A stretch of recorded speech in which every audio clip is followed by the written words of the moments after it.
and welcome into the Who's On podcast, part of the Saber Podcast Network. A lot going on today on the Who's On podcast. I'm going to be joined by UVA baseball star shortstop Eric Becker later. Talk a little bit about fall ball under Chris Pollard. They've got one of their last scrimmages against another opponent coming up on the weekend against Navy, but it's also the return of football, a nice little bye week. Not really a rest for us in the media, but a bye week nonetheless. And we got Greg Madia from the Daily Progress coming back on and hand out some midseason grades. We're at the halfway point, 6 games through the season, and preview this weekend's Washington State game. Greg, it's been a while that we've had you on the podcast. Obviously, we see each other every week. Yeah, Preston, good to be with you. I was just about to pull up my mid-season grades. I was going to pull them up, so I had them ready to roll for you. Yeah. Yet I can't believe the football season is flying, right? I mean, already into the second half of the year for Virginia. They're playing well. A lot of encouraging things going on a football field for the Who's. To me, I just, if you're a Virginia fan, you've got to be really encouraged about the first half of this season. I know a lot of people were dejected right after the NC State loss. They thought, here you go again for Virginia. Some close losses. They look good at times, but another tough loss. Since then, they've been excellent and rattled off, 4 straight wins going into the bye. They've had the bye to get healthy a little bit.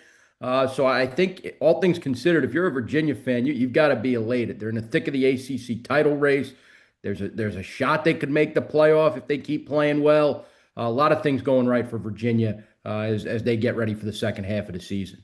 No, I think it's as good a start as you could have hoped for. I mean, sure, like looking back, NC State, there's some plays there and there that you wish they could have made, but I don't think anyone had them at 5-1 going into this bye week, because you look at the games that, home against Florida State and at Louisville, like those are going to be tough games too.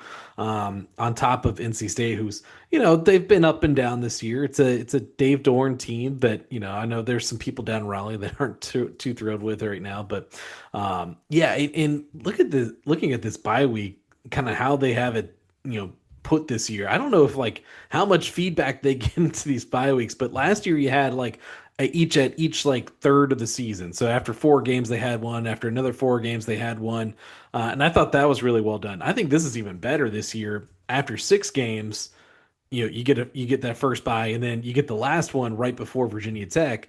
I don't think they could have asked for just a more well-timed bye weeks. Well, especially you look at the ACC schedule too, and Virginia got a favorable draw compared to Miami, who's the favorite in the league and number 2 in the country right now. Miami just had its second bye week. Virginia had its first bye week the same week Miami had its second. And now Miami's got to play 7 straight weeks. And if they get to the ACC title game, it'll be 8 straight weeks for the Hurricanes of football. So, that's a little bit of an advantage for Virginia as you start to look and compare and contrast some of these schedules. I keep my master ACC schedule right next to me on the desk. There you go. And I think, that the bye week situation is good for UVA. They'll go 5 weeks, then they'll have a break before the Hokies. And then, if they're still playing well, they'll be rested for whatever is ahead, whether that's an ACC championship berth or a bowl game or a postseason run. Who knows at this point as UVA gets set for the second half of the campaign. You mentioned the bye weeks for Miami. I don't think, things aren't going well down in Chapel Hill either, but, to have back, bye weeks with 1 game in between for them too. I don't know how you plan that. You get, we used to only have 1 bye week. Now you got Right. 2. And there needs to be a lot more strategy with that. And I know sometimes you don't have total control of that, but to have your bye weeks that close together for a couple schools is just, I feel like a crime against your team. Yeah, it's especially not like the ACC didn't know Miami was going to be good, right? Yeah. I know you don't want to do any favors for anybody if you're the league, if you don't have to, but you probably want to help out your one of your premier brands, especially after the year they had last season and it looked like Mario Cristobal was building something. But that'll be interesting to see how Miami handles that, especially late in the year. I think they go to Virginia Tech and they go to Pitt too. Last few weeks of the season, and if they get to Charlotte, it'll be 3 straight weeks on the road and that would be their 8th straight week of football. if you know because they had their second bye week already. So how the bye weeks fall is very interesting. And Tony Elliott was talking about that on Tuesday too, Preston, right? You were in there, and he was saying he approaches bye weeks similarly, but the workload on the players kind of depends on where they're at in the season. And he said because Virginia had played six, he really, limited some of the contact last week in practice. Still, same practice structure, same practice schedule, but stay off your feet. The guys who need the rest get the rest. And I think it's fascinating, and it does play a role in how these games, Yeah. how these outcomes are decided. Yeah, I mean, obviously Virginia entered the bye week with an injury list that the ACC graphic makers were having a really tough time with these new ACC injury reports, but did get some good news with that. Mentioned Tony Elliott spoke on Tuesday to the media, first time since the bye week. So a couple injury updates. Brady Wilson, obviously a big one at center. He's working his way back into practice after that calf strain, so we'll see, if he's trending the right way. David Wallaba has not played this year yet. The transfer tackle from Syracuse, working way back into practice. Noah Vaughn, the running back, he's close to practicing again. Daniel Sparks is punting again. I know he's been off the injury report for a couple weeks, but was just doing holding duties. So, but Eli Slybeck, I mean, filled in admirably in his Yeah. stead there. ACC Special Teams Player of the Week. Mikhail Boley back in practice. That mysterious kind of injury that we never really heard about, but he's back, so no need to worry there. The tougher ones, Dakota Twitty. Obviously, everyone saw what happened with him in the Louisville game. He had surgery, and Elliott kind of left it open ended, but out for an extended amount of time is how he put it. And then Grady Brosterhouse had been off the injury list, but now it seems like he's suffered a setback and he's likely out long term for those that are fans of the Grady bunch. The other big news, obviously, right tackle Wallace Unamba dismissed from the program. Virginia, as these things tend to go, did not have any further comment on that and will not be commenting on that. But all in all, some good injury updates in there. A couple not great, but overall, I mean, it seems like they're sitting in a pretty good spot coming out of the bye week. Yeah, you'd be a little more discouraged about the Unamba situation if Jack Whitmer hasn't hadn't stepped in so well, right? He's taken over that right tackle position and played very well in after Unamba got hurt. So I think there's full confidence in Whitmer at right tackle, and it probably benefits UVA to get Wallaba back kind of at the same time they're losing Unamba. Wallaba you haven't seen yet, but he did start games at both Syracuse Yeah. and Kentucky. So he is a proven veteran, and once you get him healthy and acclimated, maybe can be a depth piece for you there. I think obviously the bigger news is Boley is fine. Yeah. That's encouraging because he's their their best NFL draft prospect on the O line, and then Brady Wilson at center. That'll only deepen UVA. And talking to Drake Metcalf too about it, he said, yeah, that's a really, really good situation because now UVA knows that if they need to turn to Kevin Wigginton off the bench or if they need to turn to Ethan Sipe off the bench, those guys have already gone out there and shown they can do it while Wilson was out. Metcalf, of course, slid to center to replace Wilson there, but Wigginton got to start and Sipe was used a little bit off the bench. So I think they're probably in a good spot O-line wise, better spot than they've been in the last few weeks, even with Unamba being dismissed from the team. I think with what they've done up front, the way they've handled things, I think they've only given up 5 sacks in 6 games. The rushing offense is the 18th best rushing offense in the country. They're doing a lot of right up front, and of course it starts with the veterans like Metcalf and Boley and Josie and Wilson when he's been healthy, because he's an excellent center. And I think getting Wilson back, especially as you get toward this stretch run, and if you're going to make a Yeah. run to the ACC championship game, Preston, you're going to have more available offensive linemen who have played serious football. They had to turn to Ben York in the Louisville game, redshirt freshman. You might not want to be doing that if and he did well, He but you did. He might did. you'd rather probably turn to someone with some experience if you're forced to later in the season as the games start to matter more and more. Yeah, absolutely. I think Drake Metcalf put it best with his quote there. It's like war. If you don't have a lot of soldiers on your side of the war, you're probably not going to win. I, I loved his metaphor. I mean, Drake Metcalf, MVP for sure, some good quotes throughout the season right now. My goodness, yeah. He has a great way of putting things, Yeah. and very very articulate, funny too. He's a good one to talk to, during the week or after games. The bully injury was so odd because, it happened right before the 2-minute timeout in that Louisville game in the first Yeah. half. And John Rogers had just made that big play to, move the ball down the field. And all of a sudden you're like, oh, Bully's not out there right now. And I'd seen like a clip on TV of him kind of staying down after the play.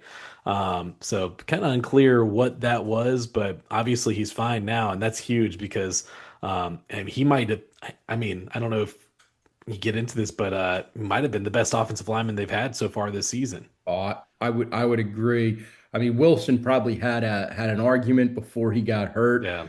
but Boley's so consistent. I think PFF's got him as the sixth highest graded tackle in the ACC, and that's it's a good league, right? With Myoga down at Miami, Hmm. the Duke kid Parker. It's a very good offensive tackle tackle position in the Yeah. ACC, and Boley has played well. I think he graded out really well. I can't remember if it was a Stanford game or the Florida State game where he just had, a superb grade. All right, let's get into speaking of grades. Let's get into our UVA midseason grades. You're a little more prepared for this because I know you wrote about it last week.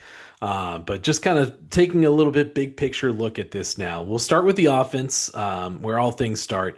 What grade are you giving the offense through the first half of the season? Probably go an A minus for the offense. The only reason they get a minus is because the Louisville game was not exactly pretty offensively. But other than that, it's been a fantastic start for the Virginia offense. Starting with quarterback Chandler Morris, who's come in from North Texas and really handled the position well. And you can tell he knows where he wants to go with the football. Nothing's predetermined, no, right? He's not before a snap, making that choice. He's looking at his reads, looking at his keys, making the decision, going through his progression, and finding the open receiver. And the way he's distributed the ball makes it very, very difficult for opposing defenses to pick which wide receiver they want to cover or double cover. Trell Harris has had a big game, right? The three touchdown game against Stanford. Cam Ross has had his touchdowns. Jamal Edgerton's been a good possession receiver. The tight ends have been involved. Sage Ennis has three touchdown catches. So the ball's getting distributed. And with what the offensive line has done, paired with Jamari Taylor, my goodness, it's hard to think he was a walk on at an FCS program. Uh, Seriously. he's been a star. And I know I was talking to some NFL scouts in the press box at Louisville, and they were telling me like everywhere they've been, that where somebody has a connection to Virginia, they're telling them, "Have you seen the Taylor kid?" Because he's been that good, and that says a lot about the quality of player he is and the quality of player Virginia got. So, A minus for the offense. Des Kitchings has done a really good job. Tony Elliott too, of course. Offense looks good. I'll go just a little step higher, given the full A, only because of what they've had to fight through on the offensive line that we just talked about. Like they have not been healthy on the offensive line pretty much the entire season, and still somehow they are, they're not letting up sacks. They're not, last year this is a team that let up more than 40 sacks last season. Like it Yeah. was a really shaky group, and now they're a really good rushing offense. They're a really good passing offense. They're well balanced. The Louisville game, and I don't know if this is kind of how you took it, but like they had one possession in the first quarter, and like offensively, that's something where you need to get a rhythm. And because they only had the one possession, now part of that's because the defense is scoring touchdowns, and Right. so you don't get the ball when that happens. Louisville's Um, good too, they're defensively. yes, I think very they're a good. good team Yeah. also. Yeah, it just looked like they were, weren't able to get that early rhythm like they've gotten in pretty much every other game this season. So, you got to win ugly sometimes, so I'll give them a pass. They made the plays when they needed to make the plays, but I'll give them an A through the first part of this. Jamari Taylor, like you mentioned before, I saw on PFF that he's Virginia's highest rated NFL draft prospect at this point, and Doesn't that surprise me. not surprising whatsoever. I mean, the guy he runs hard. He gets those first downs, and we mentioned Grady Rosterhouse being out, so you don't have those short yardage things. I mean, they found something with this direct snap here. Like, I don't think you need the Grady bunch. It gives you some variety, but just give the ball to Jamari Taylor. Yeah, Taylor was telling me with the direct snap after the Louisville game. I was asking him, why it works, and he said, even though Virginia's run it a couple times this year and he scored a couple of touchdowns on it, defenses still are very, very confused when he lines up as the quarterback. He goes, they're all out of sync. They're pointing to try to figure out where he's going. They're very confused when they see him as the quarterback. Yeah. So there's some elements there, and they pile in offensive linemen in that package. It feels like, right. There's always an Yeah. extra O lineman or two in that set, or an extra, and definitely an extra tight end or two. So it's tough to prepare for. It's interesting. I know Tony Elliott, doesn't want me asking about it, but that He called you out on that. yeah, he called. Yeah, well, it was interesting too because I noticed it also. He said he saw it more in as he was watching college football this past Yeah. weekend with UVA on the bye. I saw it too in some games, and I'm thinking, oh man, there's some copycat going on. Yeah. It's tough too because when you line up at quarterback, like you can't tell which gap they're going to run through because Right. you're in the middle of the offensive line, so you could go either way. But all right, let's go. I guess we kind of talked about it, but mid-season MVP at this point, it would be Jamari Taylor for me, just because that identity. I mean, you could go Chandler Morris too. You really can't go It's wrong one of with those either. two. You can't go Yeah. wrong with either of those guys. I think Morris, like you said before, he has just brought such a calming demeanor to this team, even when he's not having a good game, like in Louisville. You felt like, especially in overtime, all right, they're fine. Like they'll get the plays, they'll move down the field. I mean, I can't tell you how many 2 minute offenses. Like I'm just like they're gonna score. I don't know how they're gonna do it. They're probably gonna find a way to score because Chandler Morris just has a knack for those 2 minute offenses right now. Yeah, and he's just the way he distributes the football to me is how many quarterbacks have you seen, covering college football that just key in on one receiver or two receivers or the offense, or maybe the offense is designed that way. Virginia doesn't have to design their offense that way because Morris is comfortable wading through his progressions to find the most open guy. And that to me has been so impressive to watch. Like he told me that before the year, that's what he likes to do if he Yeah. can. A lot of quarterbacks say it, not everybody does it, and he's been able to do it, which has been really impressive. I think, and like you said, his experiences from Oklahoma to TCU to North Texas, long time in college football, son of a college football, former college football coach. It makes a difference, right? You're seeing just the level of understanding at that position and what else he has to understand around him, what the receivers and the O-line and running backs are responsible for. He understands it, he grasps it, Yeah. and that's a credit to him. But it'd be a very tough pick between Morris and Taylor for me. Yeah. Taylor's been great. Without Morris, I don't know. I don't know if everything looks the same. Yeah, that's no, that's true. I think before the season we all had Chandler Morris as like our preseason MVP on offense, and I think at this point you got to give Taylor a little bit of a nod. So we'll give him co midseason MVPs. I know that's the award they're all going after right now. Defensive midseason grades. What'd you give the defense? Defense, probably. I did position by position. So, Okay, if you take what's the it average out to? the cumulative effect is probably like a B minus. That's what I have, a B minus. Yeah, B minus. It's gotten better, right? I think it has gotten better as the for sure. season has gone on. There's been some standout individuals on that unit. Like I think Mitchell Melton has started to really get going. Same with Daniel Rickert on the other side of the defensive line. Those two guys. Rickert was saying it's almost a race to the quarterback now with him and Melton. That's the plan. They're always trying to get there. And Prevard in the FSU game was terrific. Jason Prevard. So to me, they've had some standout individual. Cam Robinson, right? With What three can you say? games, he's only played 3 games. He's second on the team in tackles. He's got a Right? defensive touchdown, a sack. The guy is everywhere. I wonder, if some of the flaws they showed in the first 3 games of the year, at least some of them would have been covered up by Robinson's athleticism. Sure. So I still think they're figuring things out in the secondary.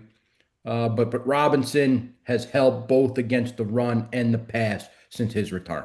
Yeah, you just got to keep him healthy. I mean, because Yeah. it's Oh, such a night and day difference when he's out there on the field, not just with like the plays the linebackers should make, it's the plays that he can make in addition to that that really makes the difference. I mean, there's a couple plays in the Florida State game where he's containing Castellanos. There's, yeah. some plays in the Louisville game that, he's getting to that you just don't think anyone else is going to get there.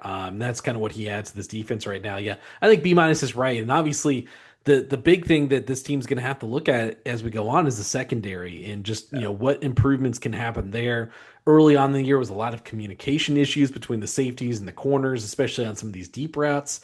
And I talked to Donovan Platt because he's drawn some of these matchups in recent games against Chris Bell from Louisville and Deuce Robinson from Florida State, who had massive nights against Virginia. Like, Yeah. what do you learn from those types of matchups going forward? And he said it's a lot of learning on the job as you kind of go up against some of these guys that both those guys are going to play in the NFL. Like they're good receivers. I don't Yeah. know if there's a receiver left on Virginia's schedule quite like those two guys. Off the top of my head, there's some good ones, but not quite that Probably not. physicality No. and athleticism combo that those two guys have. But yeah, The that's the second, biggest. I was gonna say the secondary will be tested at Cal though. I mean, with Yes, yeah. Sagapolatelli, Oh, the good. You got your freshman quarterback. pronunciation ready.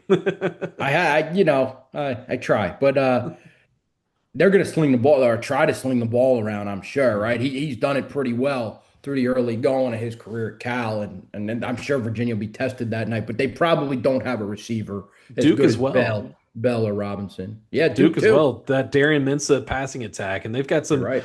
maybe some quicker, more different style of receivers, but they got some good ones there as well. Yeah. Some guys that can kind of break the game open. But B minus sounds good. Midseason MVP. Is it crazy to give it to Cam Robinson just because of the night and day difference he's made in 3 games? 100% would give it to Robinson. I think he keeps getting better too. I mean, Yeah, that catch on the interception, I mean, he looked like a center fielder coming in on a sinking line drive, catching it at his shoestrings. I mean, it was impressive play for Robinson. And then to have second interception return for a touchdown at Louisville, yeah. and as many trips to L&N Federal Credit Union Stadium It's not the for same. Robinson. What's that? It's not the same. The name. No, it was a lot easier the previous Yeah. Papa John. But yeah, I think Robinson. I mean, just they're just trying to get him to really understand all the different intricacies of the defense. But he's got such great athleticism that he makes up for everything else and some of the mistakes Virginia, so other guys make on defense. Yeah, second on the team in tackles, like you mentioned before, in Yeah. 3 games. It's wild stuff. All right, special teams. What grade would you give this? I'm gonna go with like a B plus. Betridge has missed a couple kicks this year. We've had the injury with Daniel Sparks, and Eli Slybeck actually performed well in his stead. Haven't really had like a big Cam Ross play on special teams since the first game. So looking to see if maybe that pops up again in the second half of the season. What would you go for special teams? Yeah, I'd probably give it a B.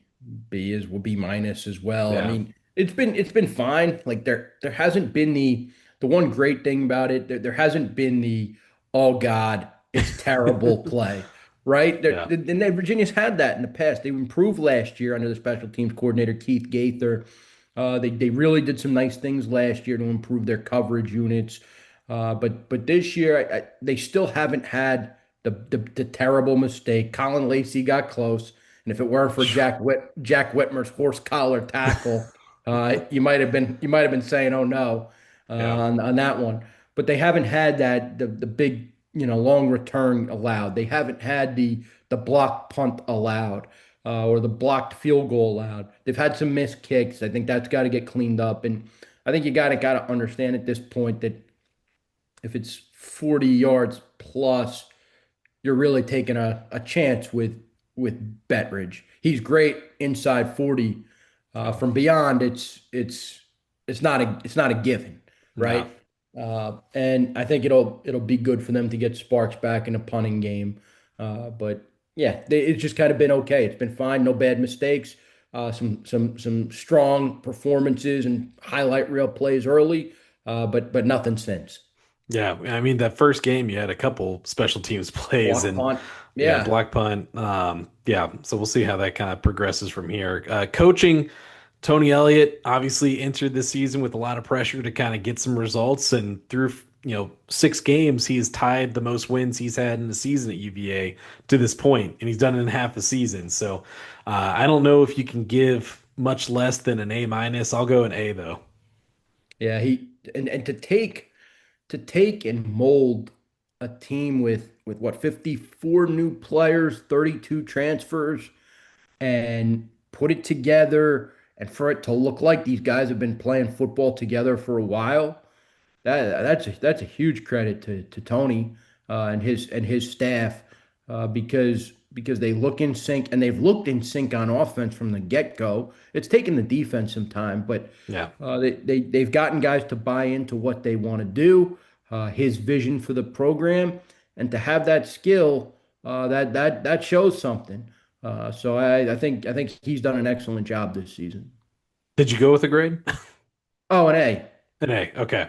Just want to make yeah, sure. Yeah, no, I think I was agreeing with you. Yep. okay, good. Yeah, I just think everything that they've kind of put together this season, and you could throw a little bit of Des Kitchings and what he's done this season into this grade as well. And I know F, Red's, yeah, F, uh, man, he pieced it half, yeah. together. Yeah, no, they said we weren't talking about him enough, and so definitely talked about Terry Heffernan a couple weeks ago because what he's done with that offensive line, like there's some really good coaching jobs on this staff right now, with how players are playing this season, how they brought that team together from being so many different parts, but it seems really you know together. Like that's for lack of a better word, it just seems like they've meshed really well, better than some other teams that we've seen in past years with Tony Elliott that have not had as many transfers or as many new additions on the field. And for sure. And when you mention the coaching in this era in college football, you also got to mention the front office, Yeah. right? I didn't know if you were going there, um, but they deserve an A too. Tyler Jones, Justin Sparrows and company in Virginia's front office. Scott Pioli, you could throw him in there too. To me, like Virginia had a big budget recruiting wise for the first time, in this era. And they've spent the money well, right? Morris, Taylor, the offensive lineman, Wilson, and the defensive players like Melton and Rickard and Kamak and even Maddox Marcellus and guys like that, Platt in the secondary, Devin Neal. Uh, to see so many of the transfers pan out because you don't know. I mean, you think you have an Yeah. idea. Their philosophy was proven, experienced players, and it seems like that idea, that attack, and old guys, right? Virginia is one of the oldest teams in college football. It seems like that plan has paid off. Yeah, and you talk about, I'm glad you bring it to the front office now because it's not just bringing a lot of guys in, and it's not just, oh, go get the big names out there. It's Yeah. finding the right guys and the right fit because, heck, there are plenty of teams ahead of Virginia that got more players and had higher ratings. North Carolina, you look at that. Yeah. And there's a lot of talk about how they did not target the right players and they did not go for the guys that are at the right level. Uh, West Virginia brought in a ton of players, and that's getting a little slower start for them. There's a lot of Arkansas. They've already fired their coach, and they're on to their interim coach now. Virginia Tech brought in 30 commits this offseason. Kentucky and Florida State brought in a lot of highly rated guys, and they played well for the first part of the season. Now they've dropped 3 games in the ACC play, so it's not just bring in the best guys, have the best transfer portal rankings. I know everyone wanted to talk about consensus top 25 transfer portal class, but it's a lot more finding the right fits in this day and age, and that's what the front office does, identifying those guys. And prioritizing the positions you need to be deep and sturdy and making them deep and sturdy. Yeah, Offensive line, defensive line, quarterback, yeah, right? They what, seven transfer offensive linemen, if I'm remembering off the top of my head correctly, six transfer defensive linemen.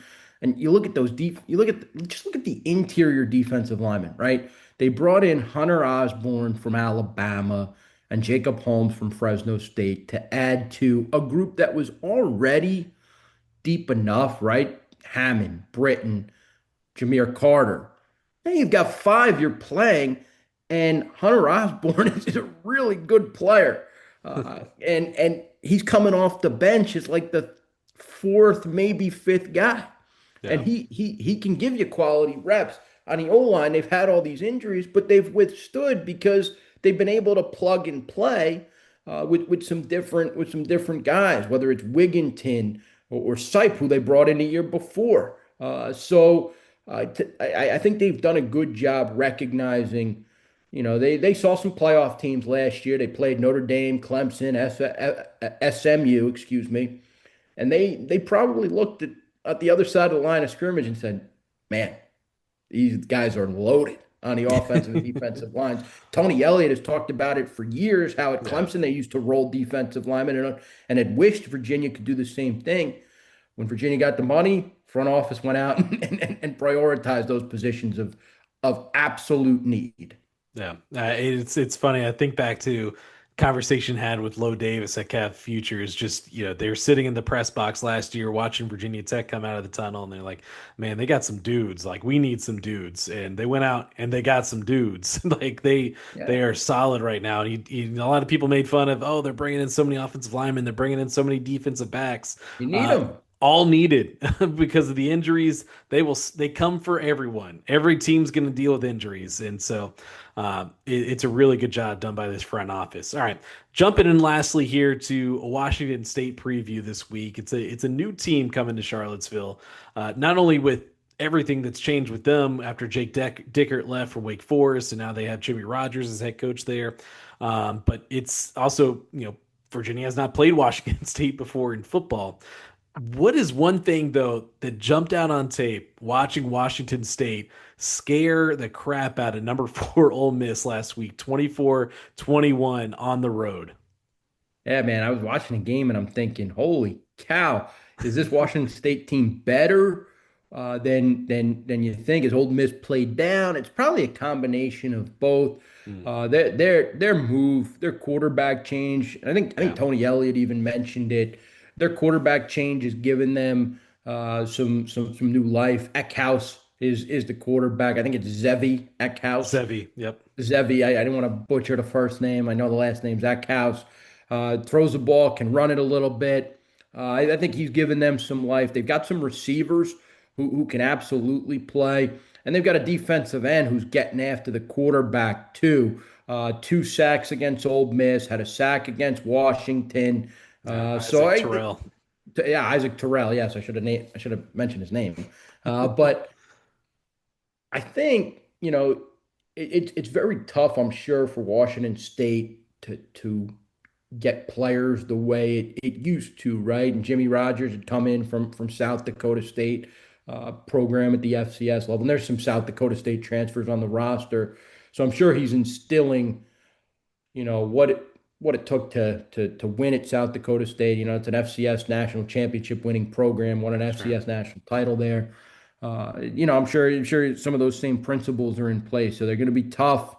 They're going to be physical, but they also have vulnerabilities, right? Let's Yeah, call it what it is. They gave up 59 points to Chandler Morris's former school in North Texas. So I'm sure Virginia's thinking that there are ways to exploit this Washington State team. And coming off the bye, Tony Elliott is 4-0 off bye weeks as a head coach at UVA. Coming off a bye week, Virginia probably should feel like it can win this game. It's interesting too for Washington State because of their situation conference wise right Oof. now. Like all this travel that they're having to make. They were just in Mississippi last week. The equipment truck stayed out on the East Coast, but the team has to fly back to Washington and Pullman and then fly back out to Virginia. That's a lot on a team. This is only their first trip to the Commonwealth this year. They will make Yeah, another. They yeah. play at James Madison in November. Uh, It they they are so much the travel. they are the traveling. They're doing what they have to though, Yeah. and they're trying to make it work. It's just a tough situation. You feel bad because you kind of remember at times when Washington State's been good, right? Most recently, it was when Mike Leach was there as the coach, and they were playing in the Pac, in the former Pac-12. They're still in the league, right, by name. Yeah. If you want Whatever to it is. call it. What's that? Whatever it is. Yeah, it's them in Oregon State, but you feel bad because it's with conference realignment, those were two teams that just got left behind. So it'll be interesting to see them in person. This is the start of a home and home, right? Virginia goes there to Pullman in a couple of years. So fascinating. It's a fascinating game. Yeah. Let's get to the rat poison portion of the podcast here. UVA one win away from becoming bowl eligible for the first time since 2021. Obviously, they haven't played in a bowl game since 2019. Seem like players are well aware of that fact, but it just, you try to pull a little bit out of them, and I just don't get the sense that they really care. I this team and that's not entirely, but they care about doing this for the fans and getting this fan base and this program back to a bowl eligible. But this is a program that I think more than any other team I've covered, they flush things so quickly. Like they are on to the next thing. They are a pretty determined bunch that they have bigger goals than just getting 6 wins this year. I'm sure like having players who'd been at Ohio State, Mitchell Melton won a national title last year. George, excuse me, you got Donovan Platt, who was in Army, who had a great season. Yeah, And you have guys who have been Jaden Thomas from Notre Dame, who played in the national championship last year. You have guys who've been in winning programs. Chandler Morris was at TCU when they played in the national title game. You guys who have seen what it takes to get there. They're not going to those older players those experienced guys who've been elsewhere, are kind of assume bowl eligibility is a given when you're a major, power conference sure. football team. Now, where I disagree a little bit, I think it matters to them for their teammates who've been at Virginia, Yeah, right? that's It fair. matters to them to check that box for the guys like Jameer Carter, Noah Josie, and Mikhail Boley, who have been at UVA and have experienced the coaching change from Bronco Mendenhall to Tony Elliott, been through some tough seasons, lived through the tragedy at Virginia in 2022. Like there are a lot of players who understand what bowl eligibility means for the veteran Cavaliers, right? Yeah. Those guys who've been around, been in the program, because it's it's been a goal. It hasn't been attained yet for them. So I think it matters to those guys and to the players who are new and understand what they walked into at UVA. Yeah, what it means to this for this program that, since Tony Elliott arrived has not been able to cross over Right. that goal so far. All right, 17.5 point favorites. That's a big line for Virginia at home. Prediction time. What do you see this weekend in Charlottesville? I think UVA wins in a blowout. I think they'll Yeah. they'll cover Tony Elliott off a bye. Washington State coming east again. A lot of different things at play, and Virginia on offense. I think they'll be looking for a bounce back too after a little. If they're not the cleanest game at Louisville, right? Sure. Good at times, but not the cleanest. So I do think Virginia will win in blowout fashion, get some of the offensive things corrected. Yeah, I'll go the same route there. They get that sixth win. I'm gonna go like 40-21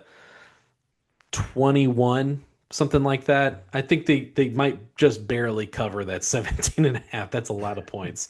But all right, that should do it for us, Greg. I know you will be there in Scott Stadium on Saturday covering the Cavaliers as always. I unfortunately am missing this one, but I will have the post-game report just after the game as well from my undisclosed location. Oh boy.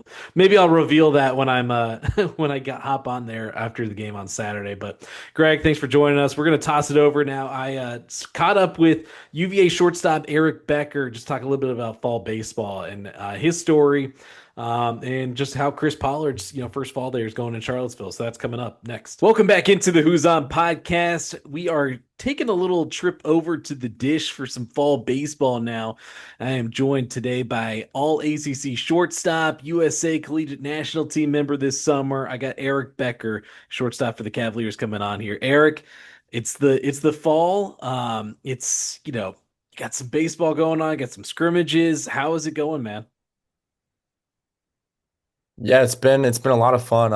Obviously an adjustment for everyone. But we're all having a good time. We're meshing really well, and I think everyone's having a lot of fun. So we've been off to a good start. I was gonna say, just to start off, what's the vibe like around fall practice when you're getting to know so many new faces? You're adjusting to a new coaching staff. Everyone's kind of trying to get to know each other. Baseball gets, a whole school year almost to learn each other before you actually have to start playing games in the spring. How is that process going? Yeah, it's been definitely interesting to see. I think, one of our coaches said it best. It's pretty cliche, but everyone chose to be here. It was a, unique situation with the coaches leaving and Coach Pollard and the whole coaching staff coming over here. But everyone on the team that's on it now chose to come back or to transfer over here. So everyone's having a lot of fun. They're having a good time, and we're still getting to know each other a little bit. Still a little weird to be honest, but it's different, and I'm excited for the challenge and for the spring to come. I'm sure you can pick up on it a little bit as you kind of go through some fall practices and whatnot and workouts. And what are the differences, I guess, adjusting to and learning, Coach Pollard's, coaching style versus kind of what you were used to when you got there with Coach O'Connor? Yeah, I mean, I wouldn't say it's really, a big difference.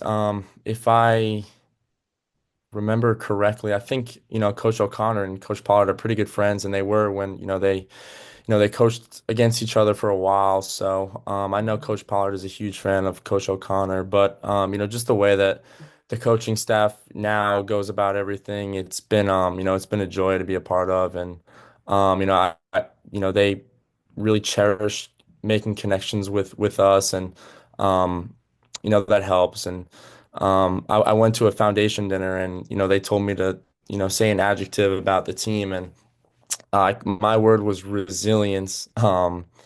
Just because again, it was a super weird situation that the coaches were put in, and again, they chose to be here, and they really made it a priority to make connections with all of us, and while upholding the strong culture that Coach O'Connor, Coach Matt, Coach Kirby, all those guys helped develop here, for the last 20 or so years. So it's been definitely a lot of fun. Yeah, going off that, I was actually talking with someone today about just that night, uh, lose to Boston College in the ACC tournament. You find out your NCAA tournament fate a few days later, and then, a few days later after that, Brian O'Connor is out the door. He's heading to Mississippi State. The emotions I imagine were a lot to take in just from bowing out of the ACC tournament to missing the NCAA tournament to seeing Coach O'Connor leave. What was that week like for you, but just the team as a whole? Yeah, I mean that was a very tough week. As you could imagine, we all felt like we deserved to, play in the tournament. But again, we had no control over that. So there was nothing we could do. And then the decision, it was a tough decision, and for all of us. And again, everyone, we had our group chat, and there were rumors going around. We didn't know if they were going to be true or not. But again, there's nothing, I have no control over that. And I kind of just wanted to get the summer going and get back on the field. So I was pretty excited to go play.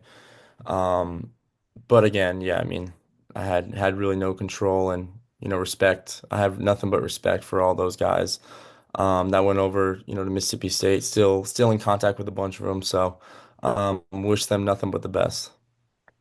I and as natural, after something like that happens, I know you took a look at your options. What was that experience like? I'm sure it's not something that you anticipated having to do when you got to college.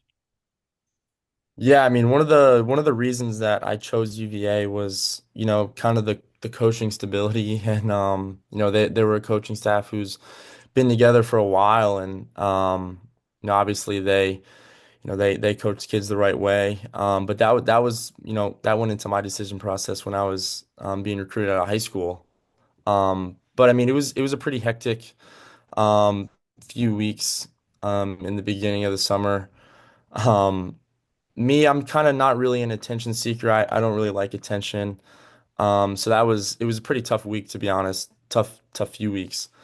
But again, kind of playing summer ball, that really helped me get my mind off of everything and kind of let me, sit back and enjoy, the Cape. I mean, everyone talks about the Cape, so um, I had a lot of fun up there. Did you talk to a bunch of different teams? Did you let maybe your dad handle that, someone else? Like, how did you approach that situation? Yeah, I kind of just, let my advisors kind of take care of it.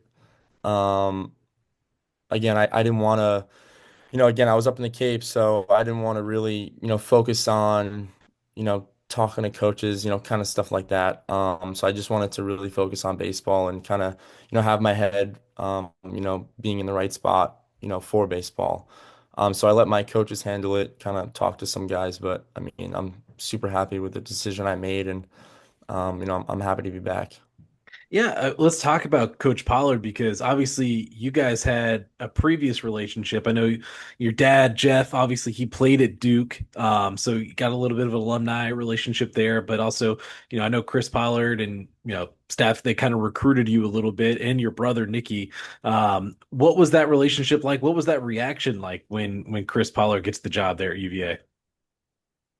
Yeah, I mean, it was, obviously my dad went to Duke, so that was my dream school growing up. I mean, I always, watched the Duke basketball games, and um, I went to Duke to watch a few baseball games when I was younger. But yeah, so I knew, Coach Pollard, um, obviously from being recruited at a high school, and there was a relationship there for sure. He recruited Nikki. So I mean that kind of made it a little easier. Um, talking to him, there was kind of already a little relationship there. And then him just introducing me to all the coaches, Coach Simmons, Coach Tyler. So that made that transition, I guess, or those relationships kind of spark a little bit sooner than you would have expected. Um, but again, those guys have been great to me so far, and have done a really, really good job of, helping this team mesh and teaching us a lot of stuff. So again, I'm super excited for the spring. Last thing on this is it. What was like the final thing that like made you say, "Yeah, I want to stay at in Charlottesville. I want to play at the Dish." What was that like final thing that kind of put you over the edge? Yeah, so again, it was really, really it was tough for me because again, I hate being in like situations like that. But it's something that I got to get used to. I'm sure there's going to be a lot more situations like that. My parents always say that was like the first real like man decision that I had to make in my life. So, um, but what it really came down to is, I mean, I love the school. Obviously the academics are great. The area is amazing.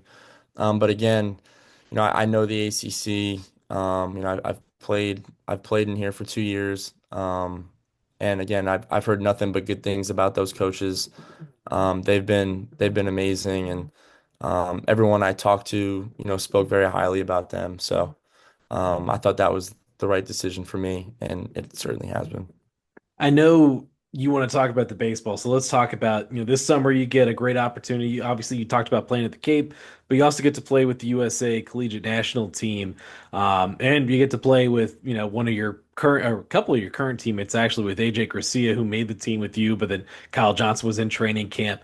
What was that experience like? I'm sure that's something as a kid that, I'm a lot of baseball players grow up wanting to have that experience. Yeah, I mean, it was definitely an honor to, wear those letters and stripes across your chest. It was, I would say, the coolest experience baseball wise that I've had in my life. Going over to Japan obviously wasn't the result that we wanted. Yeah. Um, but it was such a cool experience, getting to play with AJ and, a bunch of other, great players, getting to learn from them, getting to learn from the coaches, playing, the Japanese team. It was definitely, a different experience and playing those guys, you really realize how hard they work and how, fundamental they are. It's like, all right, wow, those guys play the game the right way. So it was definitely again a cool experience and I wouldn't trade it in for the world. Especially playing with AJ. I had committed already, so it was cool. We spent a lot of time down there together. Got pretty close. Um, hit the ground running. Did you know him at all beforehand? Yeah, so I mean, he's a Jersey guy, so I kind of grew up playing against him in travel ball a little bit. So I knew him before, and then, last summer, we got to play and carry together. So it's kind of been like, we've always known each other, but we got pretty close last summer. He came up here, they played us, Duke played us here, so we went out to eat. Me, Kyle, AJ, and then Henry, we all went out to eat, had a good time. And then now, I played with him this past summer, him and Kyle, gotten pretty close with them, and we're all obviously having a great time here right now. Describe AJ as a player for those, a lot of Virginia fans, didn't watch a ton of Duke baseball last year, but what kind of player is AJ Gracia? Yeah, he is. I'd say he's a pretty elite hitter. When it comes to hitting, there's not much better than him at, knowing the zone and, picking out the pitches that he wants. And then obviously when he swings, he does a lot of damage. So I'm sure, the fans that'll be here in the spring, they should expect a lot of fun, loud hits, coming from him. And then obviously in the field. He's a super talented center fielder, gets great reads out there. And then, just as a leader, he's been a little injured in the fall so far. But I mean, he just came back and, again, you can tell all the guys maybe are a little bit happier that he's in the dugout and he's back joking around with everyone. So, super goofy guy, always has a, positive attitude coming to the field. So just a great guy to be around, great teammate so far. Looking at yourself, what did you go into the summer hoping to improve on last season? You led the team with a 368 batting average, team high 52 RBIs last year, 9 home runs. It was a step forward for you. You got all ACC honors, but what did you kind of go into the summer being like, all right, I need to come back better in this department? Yeah, I mean, hitting wise, I feel like you can always get better at hitting. So again, just getting reps, facing, good pitching, and then, going over to Japan. A lot of those pitches, I hadn't even seen before. So getting to face those guys was definitely super humbling and it was fun, honestly. I mean, you can talk to AJ about it. Some of those pitches that we saw were just super nasty, and we'd walk back to the dugout and like, what was that? So that was a again a super fun experience. And then defensively, just really really as a whole, getting more reps and getting my feet moving. After the summer, after I finished up with baseball, I got to work with my dad, kind of just going to the field, getting reps, getting my feet moving. Which will ultimately put me in a better position to throw. So again, just going out there trying to better all facets of my game. What's that time like with your dad when you get to go out there and just kind of work one on one together? Yeah, I mean, he's been a coach, my coach since I could remember. So even now, he'll see something with my swing and He'll call me, FaceTime me. So it's definitely, you know, maybe a little annoying sometimes. But I couldn't be more grateful for him and everything he's taught me and even my brother. So it's good having Nicky around, competition, 24/7. So it's been fun. What was draft night? Were y'all I think you were overseas, right? Or had you come home yet? Yeah, so I had to wake up. We were in Japan still. I had to wake up at like 7 a.m. to watch the draft. I had heard some rumblings about where he would go, so I just wanted to make sure that I was up for that. It was definitely a super cool experience. We were actually in a meeting when he got drafted, so I couldn't watch it live. Um, Mm. couldn't watch it. So I think he got drafted around like 9, I guess it would be 9 p.m. Here. But it was around 9 a.m. there. We were in a meeting, so I had to rewind it, watch it, and then, I got to text him. Yeah. So definitely a super, super happy, big brother. And he's in Arizona right now doing a little camp, so I think he's having a good time over there. Yeah, your brother Nicky Becker getting drafted by the Seattle Mariners. I mean, obviously he was committed to UVA. Did you ever think that y'all would play together at the college level? Yeah, I mean, when he was in high school, it never really crossed my mind. Again, like I thought he would have wanted to do again his own thing. But I mean, he came on a visit. We had a lot of fun here. And then, they offered him and he kind of committed on the spot, which was super cool. And it was like, all right, like my parents were super happy. They wouldn't have to travel all over. Because they had it rough with travel ball. My dad would be with me somewhere and my mom would be, in Georgia with Nikki. So, summers were really tough for them. So it was kind of a breath of fresh air, that we would be playing together. But again, the draft happened and super happy for him. Um, he's doing great things. Looking at now this team this year, you talked about kind of growing and getting to know each other and everything. How would you describe this team if there's, one spot that, you could really highlight? How would you describe this year's team in Charlottesville? Yeah, I mean, I think we're pretty young actually. So I feel like you fans could expect a lot of, electricity. We're super fiery. I think we're gonna have a really good offensive team, and then, on the pitching side, we had just, scrimmaged Georgetown, and our pitchers were unbelievable. They've been great in the scrimmages, so um, I think fans could expect a lot of great things in the spring. It's gonna be a fun year. Yeah, I was at that Georgetown scrimmage. I guess it was 13 innings by the end of it. One run scored by y'all, only two runs scored by Georgetown. So the pitching, like you said, was great. Yeah. What did Oh Coach yeah. Pollard, what was his message, I guess, just to the hitters? I know it was a lot of young guys getting some reps out there. What was his message after that? Yeah, he was just like, I mean, he says it best. Mistakes, he wants mistakes being made in the fall, right? This is the time of year to make mistakes and, to learn, to try new things. And, for a lot of the guys on the team, it was their first time playing in front of in a stadium like that, in a crowd with a crowd like that. And so I'm sure there were a lot of nerves. And I remember my first scrimmage. Um, at the dish, playing East Carolina, I was, super nervous. I still get nervous. But again, it's just, growing pains, right? You'll go out there and, again, it's the first scrimmage and, you're gonna play a little nervous. So, that was his message. I mean, he said not to stress too hard. We're gonna hit. So, nothing to worry. But I mean, he focused on the positive and, obviously the pitching staff did a real good job. Yeah, let's talk about the pitchers. I mean, you said you got to spend some time with Kyle Johnson down in Cary with the Team USA training camp. Um, from my experience watching him pitch on the mound, I think it was only 3 innings, but it kind of seemed like he was carrying over some of the momentum he built for himself last postseason.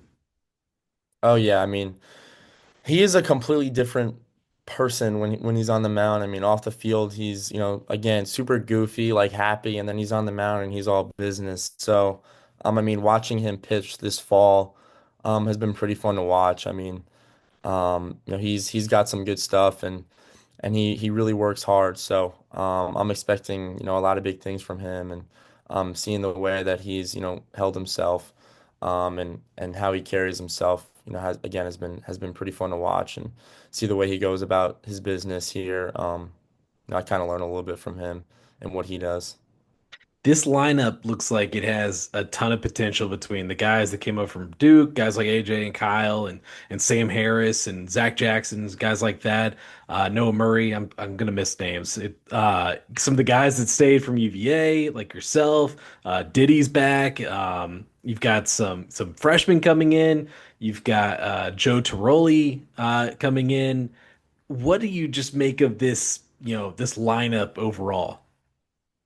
Yeah, I mean, we should, we should score a lot of runs. I mean, looking at it on paper, it's going to be a pretty good lineup. But again, like I mean, you saw it last year. We had a really good lineup on paper, and it just wasn't the year that we wanted.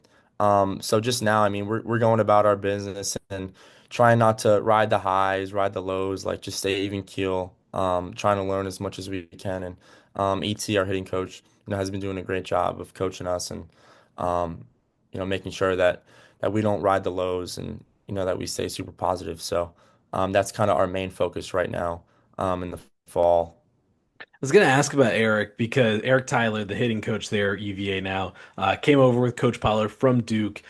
He comes in with a tremendous reputation. What has it been like working with him? And I know in talking to Coach Pollard, so much of this fall is about development because there is so much potential in this lineup and kind of how do you build to unlock that potential? How does Eric, how do you think he gets the best out of you guys? Yeah, I mean, again, it just starts with, building a connection with him. I mean, he's super close with all of us. They kind of preach, to always go down to their offices and just go in there and talk. So I think it starts with that. But I mean, you see him, we do early work and he's in there, not just with me, but everyone. I mean, he's one-on-one with everyone, asking them how they feel, what they want to work on. And again, like he asks us if we want stuff to work on. So he's always in there, trying to make us better, giving us drills, stuff like that. And he really knows what he's talking about. So, this fall he's done a really good job of getting one-on-one with everyone, having hitters meetings, one-on-one hitters meetings, which has been really helpful so far. Looking back, I know last year missing the NCAA tournament, that was really tough on you and the other returners as well. As one of those guys, how much extra motivation is there, even in the fall, kind of carrying it on all the way through the offseason to the season to get UVA back into the NCAA tournament and, further than that, maybe even Omaha? Yeah, I mean, if you would have told me last year that our team wouldn't have made the playoffs, I would have, called you crazy. But I mean, yeah, that taste watching the selection show, it's something that, I never want to feel again. I love playing this game and I want to play for a long time. And realizing that your season came to an end, it was definitely a tough feeling.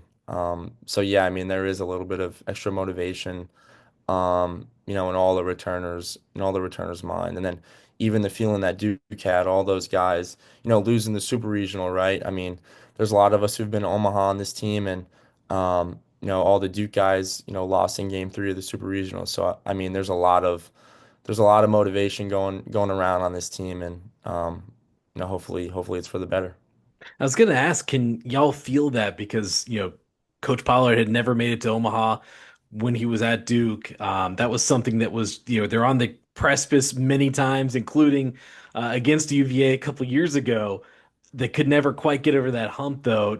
Can you feel that from not only the coaching staff, but some of those other guys that came over from Duke? Yeah, I mean, we kind of talk about it in the locker room, right? Everyone talks about how much they want to go to Omaha, and um, again, like all of us are super motivated. That's the goal, right? Is to make it to Omaha. 1186. We're keeping that. So, um, yeah, I mean, Coach Pollard has had a pretty rough record, I guess, in super regionals. With last year and UVA a few years ago. But again, I mean, we all have the same goal, so hopefully we can achieve it. Awesome, man. That is Eric Becker, shortstop for UVA. Eric, appreciate you coming on here. And y'all got another scrimmage coming up against Navy, and then we'll kind of get towards the spring a little bit. When we see we haven't seen the schedule yet, but I'm sure it's going to be a great spring out there for you, man. Thanks for coming on. No, thank you for having me. I had a blast. Awesome. All right. Subscribe to the Who's On podcast on YouTube, our new YouTube channel. You can also comment, like, and we'll be sure to respond to you there. Follow and leave a 5-star review on Apple, Spotify, wherever you find your podcast. We will see you later next week.